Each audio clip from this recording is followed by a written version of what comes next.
जमीन घेतलेली होती आणि आम्ही नव्हतो ते 7 बेटा सगळा कायता खारा पाणी सगळा कायता आडविलोय आणि खारा पाणी मीठ तयार केलं.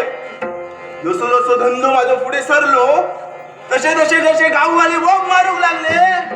उकटचा पाणी आग्यान घेऊन जमीन ठेवली आडैलान पाणी आणि मीठ विकूक लागलो. जसं जसं झालं माझं धंदो तसं हळूहळू माझा फार मोठा झाला. पण माका कळणार नाही माझं चढू काही येऊन अजून घराकडे हेच पाणी गेल्यान कळणार. चढवा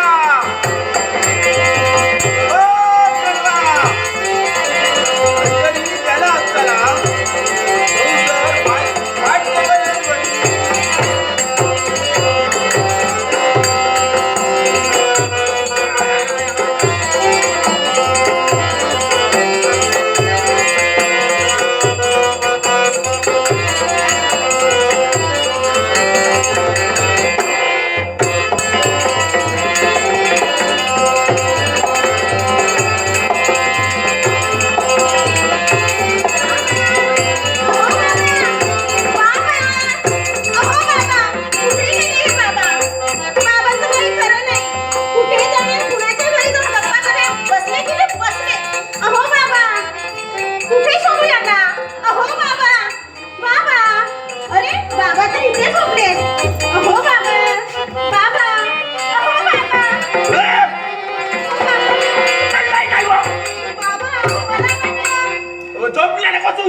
बापाशी तो जीव माझो तू अशी कोण लायता काळजी करू का तो धाक धाक धाव लागला. आता तुझा एकतर फार एकदा जायचं का लगीन झालं का मी मोकळं झालं नाही मग चढवा बापाशी कधी चढू जम झालेला. अगो जेवण वाढूचा तू कोण बरोबर वाढतलो पण कसा काळजी आ तुझी ना त्याच्यासाठी बोलतं मला बाबा. हो पण बाबा मला सांगा मी गेल्यावर तुम्हाला जेवण कोण वाढणार आहे? अगो हे गाववाले असतच नाही फक्त तसे जेव काय वाढतले तू किती काळजी करतय. पण मला सांगो तुका मासे तू जाऊचा कधी जातलं? आता जाणार मासे विकते आणि लवकरात लवकर घरी येते. एक लक्षात ठेव मासे तू जात मासे तू गेलं का खालची मान वर करून बघू नको. शिस्त म्हणजे शिस्त. अहो बाबा खालची मान वर नाही केली तर मला गिराईक कसं होणार आणि माझे मासे कसे खपणार?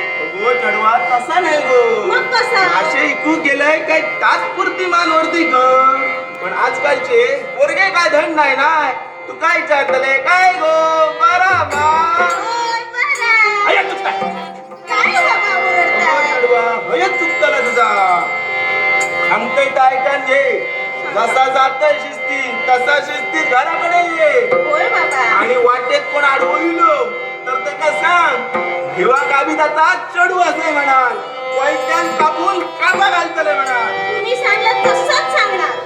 पण बाबा एक लक्षात ठेवा बऱ्याच जणांनी मला मीठ सांगितलंय तेव्हा तुम्ही त्यांना मीठ द्यायला विसरू नका. अगो चढवा माझी कामं तुम्हाला शिकवू नको. मी काय करूच आहे ना कोणा घालूच आहे मी काय तर बरोबर बघतोय. पण लक्षात ते शिस्त म्हणजे शिस्त जाताय जसा जसं घराकडे येऊ या. ओ बाबा मी फक्त तुम्हाला आठवण करून देते. मी मासे विकायला जाते लवकर जाते आणि लवकर येते. तुम्ही तुमची काळजी घ्या. हो पण एक लक्षात ठेव काय भूक लागलेली आहे काय केलंय तर वाढून जा. बाबा मी जेवण करून ठेवलंय ते तुम्हाला गरम करून देते आणि मगच जाते मासे विकायला. बरोबर लक्षात ठेव काय सांगलंय